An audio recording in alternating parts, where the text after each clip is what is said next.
ఇంతకుముందు వర్షం పడి ఆగిపోయింది. మన శంకర్ పాటలతో పులి కల్పన పాటతో వర్షం వచ్చి ఆగిపోయినట్లయింది కదా. ఇప్పుడు మళ్ళీ వర్షం గుర్తించాలని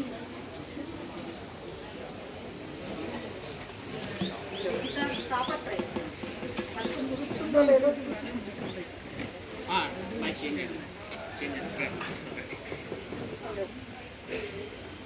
మిత్రులారా, గురువు తొలగించడం అందరికీ సాధ్యం. ఇంకొంచెం పెట్టండి మైక్. నేనేంటంటే డాక్టర్ భీమ్రావ్ అంబేద్కర్ జయంతి సందర్భంగా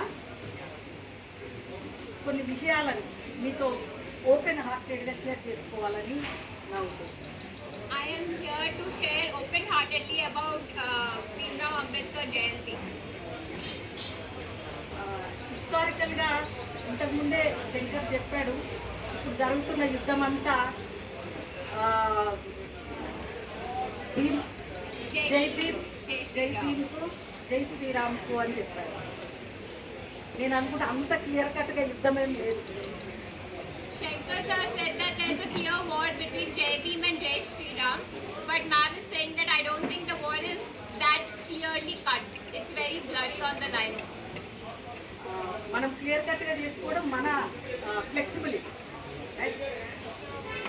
కానీ నేనేమంటానంటే జై శ్రీరామ్కు జై భీమ్కు యుద్ధం కాదు, జై శ్రీరామును కూడా ఎక్కడ పెట్టాలో భీమ్రావు రాజ్యాంగంలో ఉండాలి. It's already been written in the constitution where we should put Shri Ram. Yes. అంతేగాని పోటీ నిలబడే ఇది లేదు అక్కడ. శ్రీరామును కూడా రక్షించింది రాజ్యాంగమే, దేవుణ్ణి కూడా రక్షించింది రాజ్యాంగమే. ఎక్కడ మసీద్ కట్టాలి, ఎక్కడ గుడి కట్టాలి, ఎక్కడ చర్చి కట్టాలి, దానికి కొన్ని రూల్స్, రెగ్యులేషన్స్, నామ్స్ ఉంటాయి కదా. అది రాజ్యాంగం అన్నమాట. ఆ రాజ్యాంగం ప్రకారమే దేవుడు ఉంటాడు, మనుషులు ఉంటారు. అది భీమ్రావు గొప్పతనం. అంతేగాని పోటీ అనేది ఇంకా. The constitution actually not only saved people like us, but it also saved Lord Ram. It gave places to temples and masjids right now in our country. So people think that there's a competition between Bhimrao and Jai Shri Ram, but no. Bhimrao was the one who gave Jai Shri Ram the place to be in this country.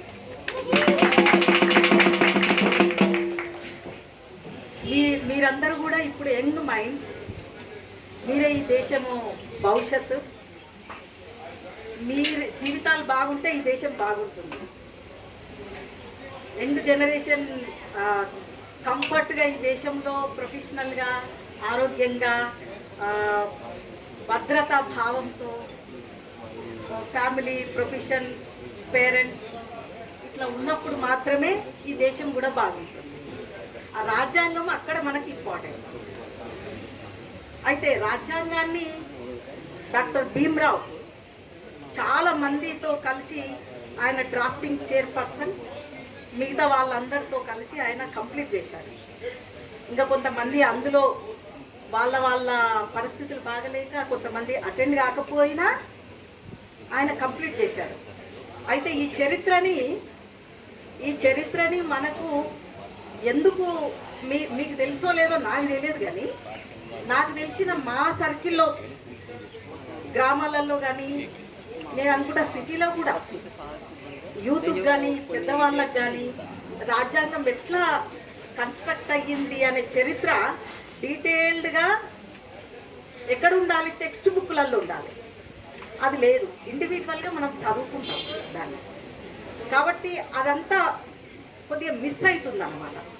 ఆ miss అయిన దాంట్లో అక్కడ women ఉన్నారు, founding mothers of Indian constitution. ఆ విమెన్ని కూడా మనం చరిత్రలో మిస్ అయినాం. అవసరమా?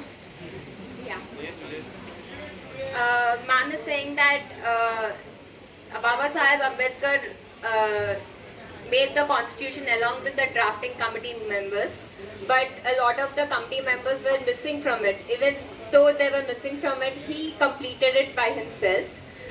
We do not know the history of how the constitution was made. It is missing from our textbooks. It's missing from all over our surroundings. For example, if you look there, they are the founding members of Constitution.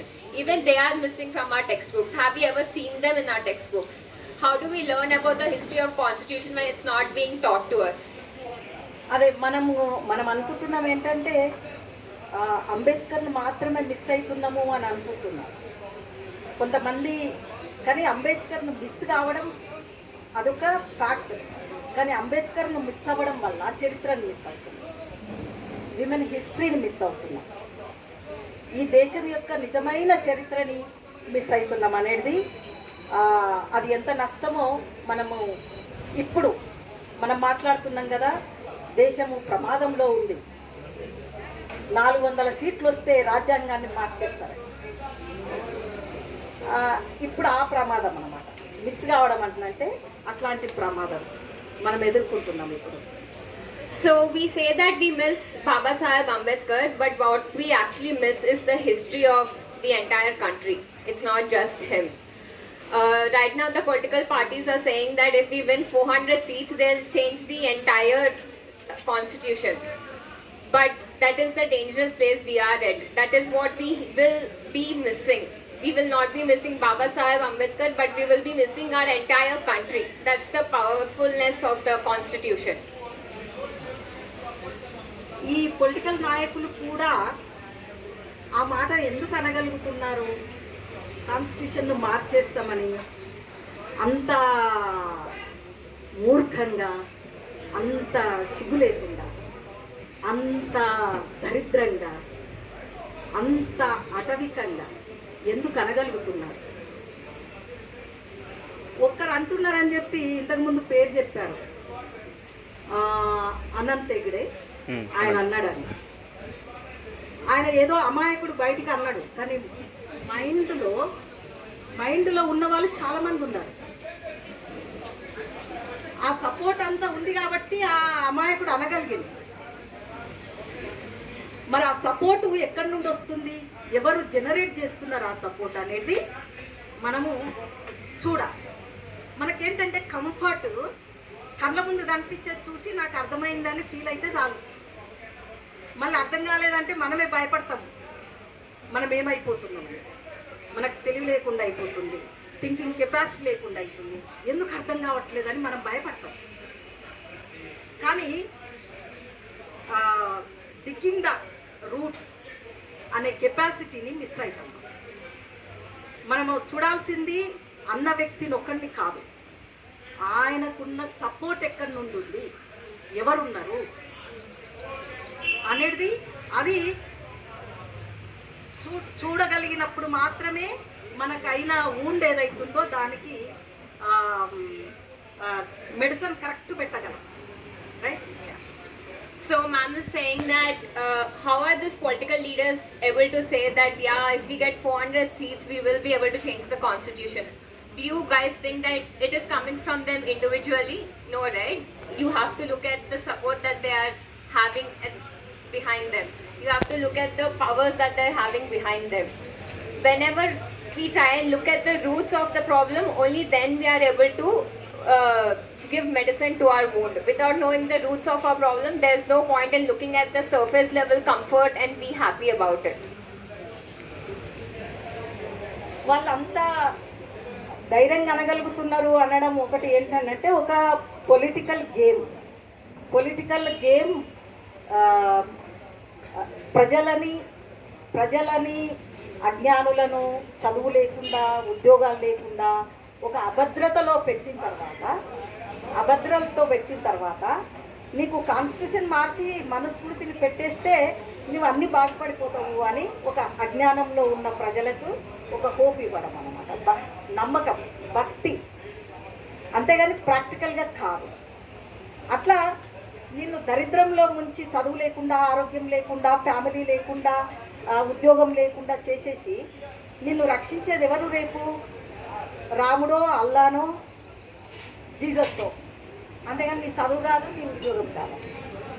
అంటే అట్లా నమ్మకాన్ని generate చేయడము అనేది ఈ political parties game ఆడుతున్నాయి. వాళ్ళకు just ఆగయా మోడీ, గయా మోడీ, ఆయా మోడీ, గయా మోడీ, ఆయా రామ్, గయా రామ్, ఆయా కేసీఆర్, గయా కేసీఆర్, ఆయా మన్మోహన్ సింగ్, గయా మన్మోహన్ సింగ్ వస్తూనే ఉంటారు, పోతూనే ఉంటారు. కానీ ఈ దేశం యొక్క హిస్టరీ, ఈ దేశం యొక్క ప్రజలు, ఈ దేశం యొక్క రాజ్యాంగం అనేది ముఖ్యం. ఎవరు రాజ్యాంగాన్ని 100% ప్రజల కోసం ఇంప్లిమెంట్ చేసిండ్రు అన్న వాళ్ళ చరిత్రని రాయడానికి హిస్టారియన్స్ ఉన్నారు, రైటర్స్ ఉన్నారు, రాస్తారు. కానీ వీళ్ళందరిది చరిత్రలో మిగిలినరా? వీళ్ళు రాజ్యాంగాన్ని ఇంప్లిమెంట్ చేసిన చరిత్రలో మిగిలినరా? స్కాలర్స్ అది చూడాలి. ఆ భయం వాళ్ళకు కూడా ఉండాలి. మేము రేపు చరిత్రని, రాజ్యాంగాన్ని విస్మరిస్తే మా చరిత్రని ప్రజలు ఒక నెగిటివ్ చరిత్రలో పెడతారు. ఎవరి కోసం చేసిండ్రు? అదానీ అంబానీల కోసం చేస్తే వాళ్ళు రాసుకోవాలి చరిత్ర, మనం ఎందుకు రాస్తాం?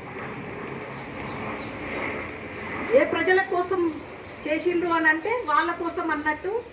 కానీ వాళ్ళెంత, మళ్ళీ అంబానీ పోతాడు, వాళ్ళ జనరేషన్ ఉంటుంది. వాళ్ళు కూడా ఇంతకుముందు రాజ్యాలు వెళ్ళిన మొఘళ్ళు, నిజాములు, ఇంకా ఇంకా రాజులు ఎవరైనా ఉంటే కూడా వాళ్ళ పిల్లలు ఇప్పుడు చాలా పేదల పరిస్థితిలో ఉన్నారు. పాపం మోడీ గారికి అది కూడా లేదు. ముందు ముందు పిల్లలు ఎట్లుంటారో అందుకే చూసుకోవడానికి కూడా లేదు. చరిత్ర రాద్దాం, వాళ్ళ పిల్లలు ఎట్లుంటారో చూద్దామని. చరిత్రలో పెద్ద పెద్ద వాళ్ళు కూడా ఆగమైపోయింది. ఎవరు మిగులుతారు? ప్రజల కోసం చేసిన వాళ్ళు మాత్రం. ఎవరాళ్ళు? బాబాసాహెబ్ అంబేద్కర్. బాబాసాహెబ్ అంబేద్కర్ని ఇంప్లిమెంట్ చేసిన నాయకులు ఎవరున్నారో మీరు నేను కలిసి చరిత్రలో వెతకాలి. అదో వాళ్ళు ప్రిజర్వ్ చేసిరు కదా, ఆ చరిత్రలో మనము వెతికి పట్టుకోవాలి. మనకెవరు రెడీమేడ్గా పెట్టాలి. ఓకే, ఆ రకంగా అంతకుముందున్న చరిత్ర, ప్రజల కోసం అనుకున్న చరిత్ర ఎవరెవరు ఉన్నారు హిస్టారికల్గా ఈరోజు ఇట్లా మాట్లాడుతున్నాము అని అంటే అంబేద్కర్ ఏం చెప్పాడు అని అంటే అంబేద్కర్ గురువులుగా కొంతమంది తీసుకున్నాడు. అశోకుడి చరిత్రని ఆయన మన చరిత్రలో పెట్టాడు. అశోక చక్రం తీసుకున్నాడు. బుద్ధిజాన్ని ఆయన ఫాలో అయ్యిండు. ఇవన్నీ ఏంటంటే ఆయన ఇండివిజువల్ కాదు, అవి ఈ దేశంలో 100కి 99 కాదు, ఆ ఒక్కరు వచ్చే విలన్ కూడా 100% ప్రజలకు అవసరమయ్యే మతము, రాజకీయాలు, పాలసీలని అంబేద్కరు చేసి చూపించారు. అట్లా మనకు బుద్ధుడు, అంబేద్కరు, ఫూలే, ఇంకెవరు, కబీరు, సంత్ రవిదాస్, వీళ్ళందరినీ, భీమా కోరేగావ్ వీరులు, వీళ్ళందరినీ చూపించాడు.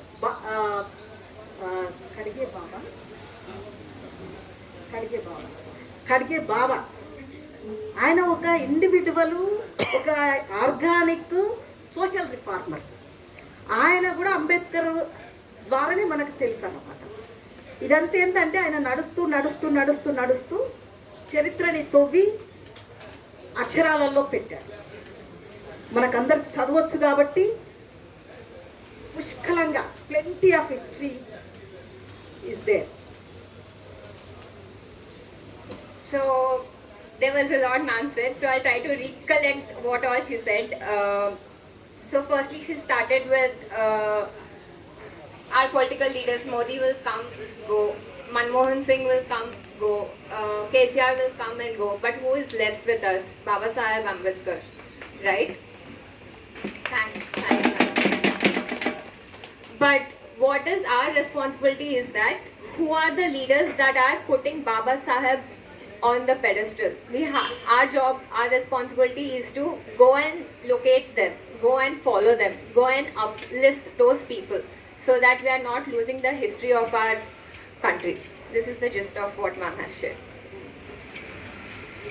రాజ్యాంగాన్ని చూసుకున్నప్పుడు తను చాలా అప్పుడు నేషనల్ మూమెంట్లో ఒక ఆల్టర్నేట్ నేషనల్ మూమెంట్ని బాబాసాహెబ్ అంబేద్కర్ నడిపిండు. ఒక పక్క గాంధీ, ఒక పక్క ఈ నేషనల్ లీడర్లు అందరు టెక్స్ట్ బుక్లలో మనకు చాలా కనిపిస్తారు. కానీ టెక్స్ట్ బుక్లలో కనిపించని ఇంకొక చరిత్ర ఉంది బాబాసాహెబ్ అంబేద్కర్. ఆయన So in our textbooks there's one side of history about all the national leaders like Mahatma Gandhi, Jawaharlal Nehru, etc. But there's also another side of history that none of us knew. What is that history ma'am is going to say? అంతకుముందు మహాత్మా జ్యోతిరావు పూలే అంబేద్కర్కు గురువు. ఆయన బ్రిటిషర్స్లో ఆయన 19th సెంచరీలోనే ఒక reform legend అనుకోవచ్చు. ఆయన ఈ British వాళ్ళు కూడా ఆధిపత్య కులాల వాళ్ళకి బ్రాహ్మణులకే చదువు ఇస్తున్నారు తప్ప శూద్రులకి అతి శూద్రులకి ఇవ్వట్లేదు. వాళ్ళకి ఇవ్వాలి అని ఒక కొన్ని పాయింట్స్ తయారు చేసి హంటన్ కమిషన్కి ఇచ్చింది. అవన్నీ కూడా అప్పుడు బ్రిటిషర్స్ ఇంత సీరియస్గా ఉన్నాయని చెప్పి ఆయన కన్విన్స్ అయ్యి వాటిని అంతా స్టడీ చేసి అది అట్లా చరిత్రలో నావిగేట్ అవుతూ వస్తూ ఉంది. అదే సైమన్ కమిషన్ కోసం అంబేద్కర్ తయారు చేస్తారు. అదంతా కూడా ఈ దేశంలో ప్రతి ఒక్కరికి విద్య కావాలి, అడవిలో ఉన్న ఆదివాసీలకి, వెలివాడలో ఉన్న దళితులకి, మగ్గం దగ్గర ఉన్న పద్మశాలిలకి, కుమ్మరవామ దగ్గర ఉన్న కుండలు చేసే వాళ్ళకి ప్రతి ఒక్కరికి చదువు ఉండాలి అని అంటే బ్రిటిషర్స్ చేసే ఆ రిఫార్మ్స్లో ఈ ప్రాతిపదిక ఉండాలని చెప్పి ఆయన ఒక సైమన్ కమిషన్కు రిపోర్ట్ ఇస్తారు. అప్పుడు ఇట్లా అంబేద్కర్ రిపోర్ట్ తయారు చేస్తున్నాడు అని అంటే మన నేషనల్ లీడర్లు ఏమంటారు వాళ్ళు, గో బ్యాక్ సైమన్ అని ఇచ్చి, అది మనకు అందరం తెలుసు. ఎందుకంటే మనం టెక్స్ట్ బుక్లో చదువుకున్నాం. ఎందుకు గో బ్యాక్ అన్నారు? ఇది ఈ కాంట్రడిక్షన్. మళ్ళీ గో బ్యాక్ అని చెప్పి వాళ్ళని అన్నారు, కానీ వాళ్ళని నిజంగా ఎలగొట్టిండ్రా? వాళ్ళ దగ్గర ఉన్న గుమాస్తాలంతా ఎవరు? వాళ్ళ దగ్గర ఉన్న పని చేసిన వాళ్ళందరూ ఎవరు? మాలమాదిగల, మాంచమార్ల, వాళ్ళ దగ్గర పనిచేసిన వాళ్ళు ఎవరు? అంతా బ్రాహ్మణులే. ఆయన పోతే మేము కూర్చుందాం ఇక్కడ అని.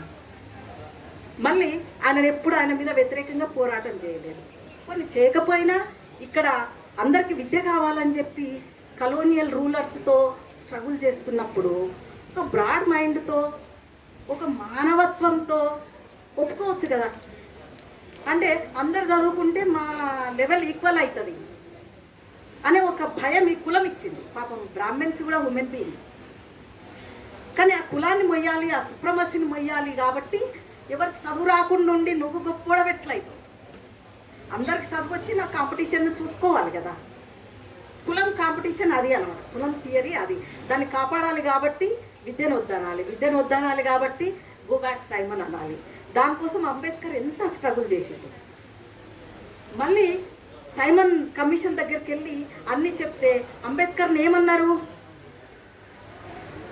ఈయన బ్రిటిషర్స్ యొక్క ఏజెంటు అని అన్నారు. బ్రిటిషర్స్ యొక్క ఏజెంట్ ఈయన నేషనలిస్ట్ కాదు అని ప్రచారం చేసిండ్రు.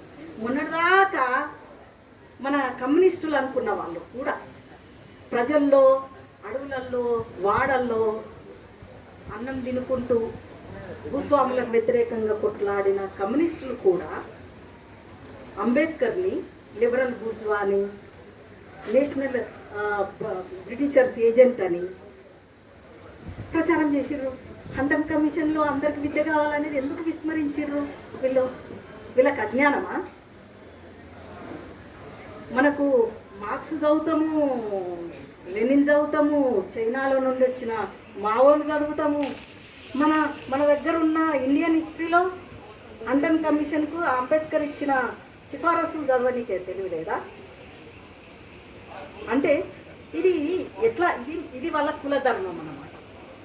తెలుసుకోకుండా ఉండడం అనేదే ఒక కులధర్మాన్ని పాటించాలి. వీళ్ళందరూ అట్లా వస్తూ పైగా ఒక జోక్ ఏంటంటే అంబేద్కర్ సూట్ వేసుకున్నాడు అని అంటే, సూట్ వేసుకుంటాడా అంబేద్కర్? దళితులు అసలు సూట్ వేసుకుంటారా? ఏమనంటే గాంధీలాగా ఉండాలి. కానీ Gandhi representation of పూర్లెస్.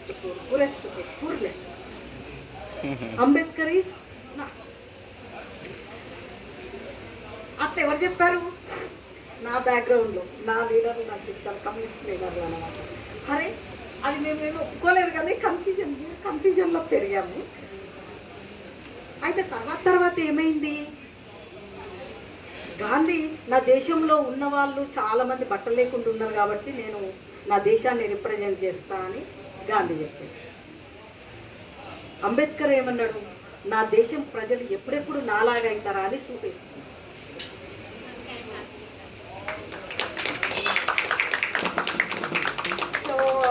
Back in the days, Baba Saheb Ambedkar wrote a report to the Simon Commission to also allow Shudras and Dalits and the untouchables to have equal rights to education.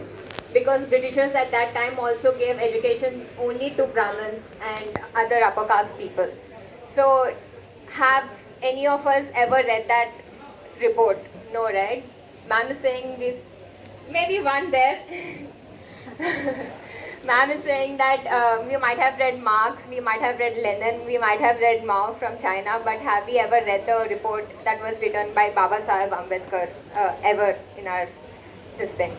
So they also used to call Baba Saheb a liberal bourgeois or a anti-nationalist or a person who belongs to the Britishers because he is going and fighting for all the rights. Especially the communist leaders were like, you have to wear clothes like Mahatma Gandhi because he is representing the country, he is representing the poorest of the poor people. But how are you wearing a suit? That means that you are not fighting for our country. But what Baba Saheb said was very famously, I am wearing the suit so that my people can look at me and also strive to wear the suit. I don't want my people to be like Mahatma Gandhi. I want people to be like me.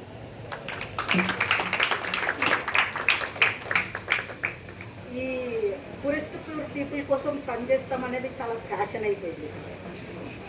Gandhi కూడా అట్లా అన్నారు, మోదీ కూడా అదే అంటున్నారు. ఎవరన్నా ఏమన్నా అనుకోండి, poor people కోసం పనిచేస్తున్నానంటే ఆ పూర్ పీపుల్ ఎట్లా ఫీల్ అవుతారు, మా కోసం పనిచేస్తున్నాడు. పూర్ అంటే చాలు, మా కోసం ఎవరు మాట్లాడారు, మా కోసం అంతకుముందు గాంధీ మాట్లాడింది కూడా మర్చిపోయినట్టున్నారు మనలో, నెహ్రూ మాట్లాడింది కూడా మర్చిపోయింది. ఇప్పుడు మోడీ అంటే మా కోసం ఎవరు మాట్లాడారు, మోడీ మాట్లాడారు. It has become a fashion to fight for the poor in this country. So the poor people have no choice but to look up to them and say that, okay, this man is fighting for us. The poor people have already forgotten what Gandhiji said about them. The poor people have forgotten what Nehruji, maybe, we don't know. But right now Modi is saving us from all our troubles. That's the point that's coming across.